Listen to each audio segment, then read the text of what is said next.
ఈరోజు మనము ఆర్జీకర్ కాలేజ్ ఏదైతే కోల్కతాలో ఉందో మెడికల్ ట్రైనీ ఎవరైతే రేప్కి అండ్ మర్డర్కి గురి కాబడ్డారో ఆ కేసులో inch by inch series of the events గురించి మాట్లాడుకుందాం.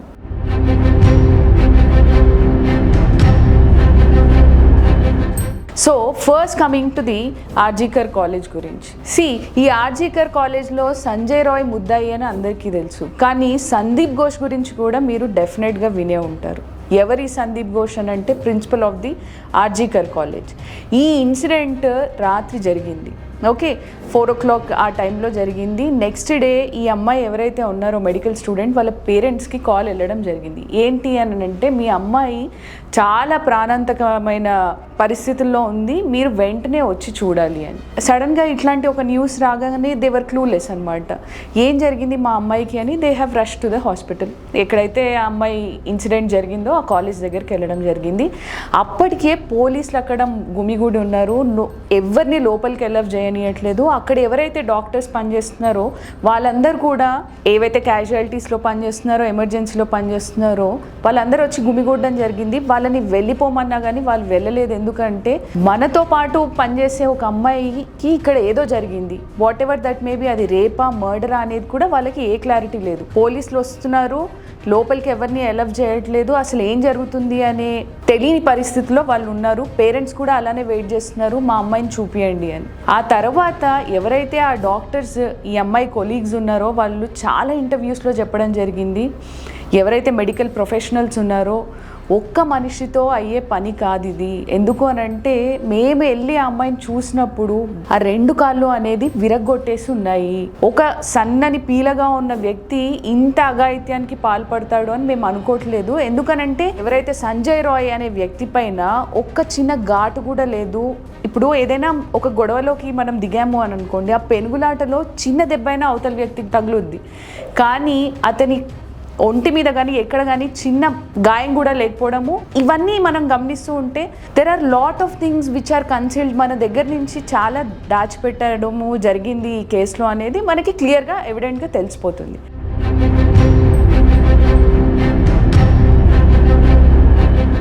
ఈ కేసులో మనకు తెలియని యాంగిల్స్ చాలా ఉన్నాయి. హ్యూమన్ ట్రాఫికింగ్, ఆర్గాన్స్ మిస్సింగ్, ఇదొక మాఫియా నడుస్తుంది ఈ హాస్పిటల్లో అని. ఈ ఎవరైతే మెడికల్ ట్రైనీ ఉందో ఈ అమ్మాయి దాని గురించి గొంతు లేవనెత్తడం కానీ దీని గురించి క్వశ్చన్ చేయడము, వాళ్ళ ఫ్రెండ్స్ దగ్గర మాట్లాడడం జరిగింది అనేది ఒక కోణం ఉంది. అది బయటికి ఎవరూ తీసుకురాలేదు. I don't know why, what may be the reasons, కానీ డెఫినెట్గా ఇది ఇలాంటి ఒక ఆర్గాన్ మాఫియా వెనకాల నడుస్తోంది. Principal is well aware of all this. ఎవరైతే సందీప్ ఘోష్ అనే ప్రిన్సిపల్ ఉన్నాడో వాడు ఒక పెద్ద 420, వాడికి అన్నీ తెలుసు అని. అసలు ఏదైనా ఇట్లాంటి ఇన్సిడెంట్ జరిగినప్పుడు వెంటనే అతను బయటకు వచ్చి మాట్లాడాలి. He should take the responsibility. నేను బాధ్యుడిని, నేను రిజైన్ చేస్తున్నాను. అట్లీస్ట్ ఆ స్టేట్ గవర్నమెంట్ ఎవరైతే ఉన్నారో తృణమూల్ కాంగ్రెస్, మమతా బెనర్జీ గారు, ఆయనని సస్పెండ్ చేయడము, లేకపోతే ఆయనను కూడా ఇంట్రాగేషన్లో భాగంగా అతన్ని కూడా అక్యూజ్డ్గా చేర్చాలనడము జరగాలి. కానీ అది ఏది జరగకుండా వితిన్ ఫ్యూ మినిట్స్ ఈ కాలేజ్ నుంచి సస్పెండ్ చేసి వెంటనే ఆయనని కల్కటాలోని ఇంకో నేషనల్ మెడికల్ కాలేజ్కి ప్రిన్సిపల్గా అపాయింట్ చేయడం జరిగింది. Looking to the whole scenario, అసలు వితిన్ సెకండ్స్ ఈయనని వితిన్ అవర్స్లో సస్పెండ్ చేయడము, మళ్ళీ వెంటనే అసలు ఏం జరిగింది ఇంట్రాగేషన్ ఏది జరగకుండా అతన్ని పోలీసులు ఏం క్వశ్చన్ చేయకుండా గవర్నమెంట్ ఎంత జాగ్రత్త పడింది అని అంటే అతన్ని వేరే కాలేజ్కి ప్రిన్సిపల్గా అపాయింట్ చేసింది. అపాయింట్ చేసి మనల్ని ఎవరు పట్టించుకోరు, అసలు మనల్ని ఎవరు చూసి చూడనట్టు ఉంటారు, ఎందుకంటే ఆయన ఏదో కాలేజ్కి అపాయింట్ అయ్యాడు, no one will be knowing this, ఈ ఫ్యాక్ట్ అనేది ఎవరికి తెలీదు అని అనుకున్నారు. బట్ జనాలు పిచ్చోళ్ళు కాదు కదండి. వెంటనే ఈ మెడికల్ స్టూడెంట్స్ ఎవరైతే కోల్కతా ప్రజలు ఉన్నారో, ఇండియా ప్రజలు ఉన్నారో అందరూ అది నోటీస్ చేశారు. వెంటనే ఆ కాలేజ్ నుంచి కూడా ఆయనని సస్పెండ్ చేయడం జరిగింది. If you look in to the history of this Sandeep Ghosh, ఈ ప్రిన్సిపల్ ఒక క్రిమినల్ బ్యాక్గ్రౌండ్ ఉన్నతను. ఆయన పైన లాట్ ఆఫ్ కేసెస్ ఉన్నాయి. ఆర్గాన్ ట్రాఫికింగ్ అని మీరు మూవీస్లో చూస్తూనే ఉంటారు. ఈ హాస్పిటల్స్లో ఈ ఆర్గన్స్ని కొట్టేసి మేబీ కిడ్నీ అవసరం ఉన్న వాళ్ళకి ఎక్కువ రేట్కి అమ్ముకోవడము, ఇట్లాంటివన్నీ మనం చూస్తున్నాం. డెఫినెట్లీ మూవీస్లో వస్తున్నాయంటే బయట జరిగే విషయాలే వస్తాయి. మేబీ 50% ఫిక్షన్ ఉండొచ్చు, కానీ 50% రియాలిటీ అనేది డెఫినెట్గా ఉంటుంది ఫిక్షన్ మూవీస్లో ఏవైతే ఉంటాయో. సో ఇవన్నీ గమనిస్తే one side of the truth ఏదైతే ఉందో దాన్ని కప్పి పెట్టడం జరిగింది ఈ కేసులో అనేది డెఫినెట్గా మనకు తెలుస్తోంది. అండ్ ఇంకోటి ఏంటి అని అంటే, ఇప్పుడు ఏదైతే 2024 ఆగస్ట్ 9th ఈ సంఘటన జరిగింది, వెంటనే పోలీసులు ఆ ప్లేస్కి వచ్చారు. అక్కడ ఎవిడెన్స్ని మొత్తం తారుమారు చేసి ట్యాంపర్ చేశారు అనేది ఒక పెద్ద వాదన ఉంది. అక్కడ ఎవరైతే ఇన్వాల్వ్ అయి ఉన్నారో వాళ్ళందరినీ దొరకకుండా ఎవరినో ఒక బలి పశువుని తీసుకొచ్చి అక్కడ పెట్టారు అనేది ఒక వాదన. That may be true or not అనేది మీరే లాస్ట్కి జస్టిఫై చేసుకుందరు.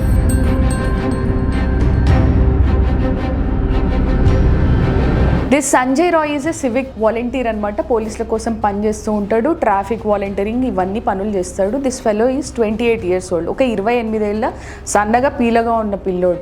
ఈ అమ్మాయికి ఎన్ని ఇంజురీస్ అయినాయి అని అంటే 16 ఇంటర్నల్ ఇంజురీస్ అయినాయి, 9 ఎక్స్టర్నల్ ఇంజురీస్ అయినాయి. బోత్ హర్ లెగ్స్ వర్ బ్రోకెన్, 2 కాళ్ళు ఇరగ్గొట్టబడి ఉన్నాడు. ఈ అమ్మాయి కూడా అంత లీన్గా ఏం లేదు. If at all there was some kind of ఒక పెనుగులాట అనేది డెఫినెట్గా జరిగి ఉంటుంది. అండ్ ఈ సంజయ్ రాయ్ ఏమన్నాడు అని అంటే, నన్ను ఒక బలి పశువుగా చేస్తున్నారు, నన్ను ఫ్రేమ్ చేస్తున్నారు, ఇందులో ఒక పెద్ద IPS ఆఫీసర్ అనే అతను ఇన్వాల్వ్ అయి ఉన్నాడు, దీంట్లో ఇంకా చాలామంది ఇన్వాల్వ్ అయి ఉన్నారు, నిజంగా నేనే ఆ అమ్మాయిని అట్లా దారుణంగా చంపుంటే నా మెడలో ఉన్న రుద్రాక్ష తెగిపడలేదు, ఇంకా నా మెడలోనే ఉంది, నాకు ఏదో ఒకటి అయి ఉండాలి కదా అని అతను కూడా క్లెయిమ్ చేయడం జరిగింది.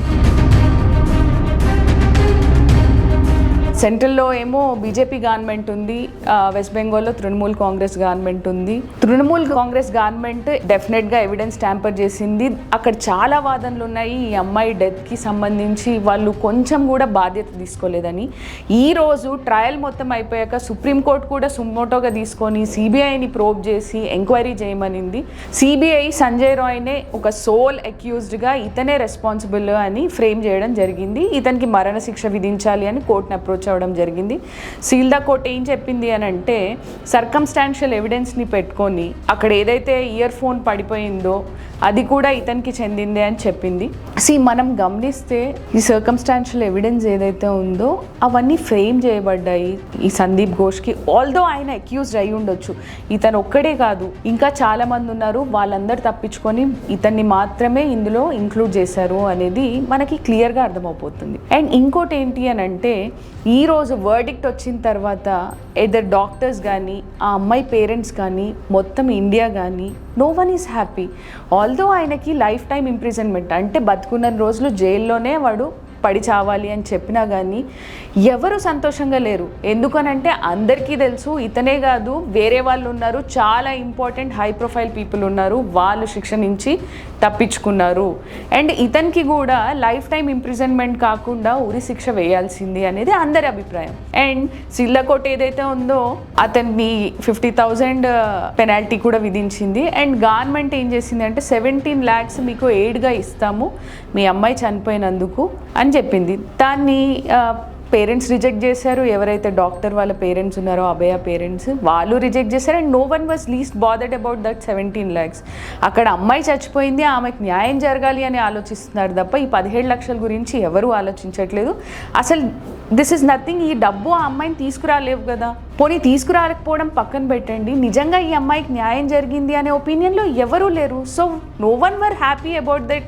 ఆమెకు జస్టిస్ జరిగిందా అని అంటే నిజంగా అమ్మాయికి న్యాయం జరగలేదనే అభిప్రాయంలోనే ఉన్నారు. ఇంకోటి గమనించాల్సింది ఏంటి అని అంటే, కోర్టు ఇతనికి ఎందుకు ఓన్లీ లైఫ్ టైం ఇంప్రిజన్మెంట్ వేసింది, మరణశిక్ష వేయలేదు అని అంటే, కోర్టు ఏం అభిప్రాయపడింది అని అంటే ఇది ఒక రేరెస్ట్ ఆఫ్ రేర్ కేసు కాదు. ఓకే, ఈ doctrine of rarest of rare case అని సుప్రీంకోర్టు ప్రీవియస్గా Singh versus state of Punjab అని ఆ కేసులో చెప్పడం జరిగింది. ఆ కేసు ఏంటి అని అంటే, న్యాయం జరగాలి అని ఒక గ్రూప్ ఆఫ్ పీపుల్ మాకు కోర్టులో న్యాయం జరగలేదని ఒక ఫ్యామిలీ మీద కక్ష కట్టి ఆ ఫ్యామిలీ మెంబర్స్ని 16 మందిని ఇంక్లూడింగ్ చిల్డ్రన్, అందులో ఆడవాళ్ళు ఉన్నారు, చిన్నపిల్లలు ఉన్నారు, అందరినీ చంపేయడం జరిగింది. ఇది ఒక ప్రీమెడిటేటెడ్ కేసు, అంటే ముందు నుంచే ప్రాపర్గా పక్కాగా రెక్కి నిర్వహించి ప్లాన్ చేసి, ఆల్దో అందులో చిన్నపిల్లలు ఆడవాళ్ళు ఉన్నా కానీ కొంచెం కూడా దయ లేకుండా చంపినందుకు సుప్రీంకోర్టు ఏం చెప్పింది అని అంటే, ఇలా చాలా అరుదైన కేసెస్లో మాత్రం క్యాపిటల్ పనిష్మెంట్ అంటే ఉరిశిక్ష విధించవచ్చు అని చెప్పింది. అయితే ఈ ఎవరైతే డాక్టర్ ఉన్నారో కోల్కతా డాక్టర్, ట్రైనీ డాక్టర్ కేసులో ఇది రేరెస్ట్ ఆఫ్ రేర్ కేసు కాదు, అందుకే ఈయనకి లైఫ్ టైం ఇంప్రిజన్మెంట్, జీవిత ఖైదు విధించడం జరిగింది అని కోర్టు అభిప్రాయపడింది. బట్ కోర్టు అభిప్రాయం మనం గౌరవించాలి అండ్ అప్పీల్కి వెళ్ళే సదుపాయం డెఫినెట్గా ఉంది. అండ్ ఎవరైతే ఈ ట్రైనీ డాక్టర్ పేరెంట్స్ ఉన్నారో వాళ్ళు చెప్పడం జరిగింది, మేము డెఫినెట్గా అప్పీల్కి వెళ్తాము అని. సో సుప్రీంకోర్టు ఏం చేస్తుంది అనేది చూడాలి. నిజంగా ఇతనికి ఉరిశిక్ష విధిస్తున్నారా, లేదు అని అంటే మళ్ళీ ఎంక్వైరీ ఏమైనా అడుగుతారా? ఎందుకంటే తృణమూల్ కాంగ్రెస్కి సంబంధించిన సీఎం ఎవరైతే ఉన్నారో మమతా బెనర్జీ నిన్న ఎంత హాస్యాస్పదంగా మాట్లాడారు అని అంటే, మా పోలీసులు ఎంక్వైరీ చేస్తుంటే డెఫినెట్గా ఇతనికి ఉరిశిక్ష విధించేవాళ్ళు, మీ పోలీసులే కదమ్మా ఎవిడెన్స్ అంతా ట్యాంపర్ చేసింది, మీ గవర్నమెంట్లోనే జరిగింది, ఇంత కూడా ఆవిడకి ఎందుకు అర్థం కాలేదో నాకు అర్థం కాలేదు.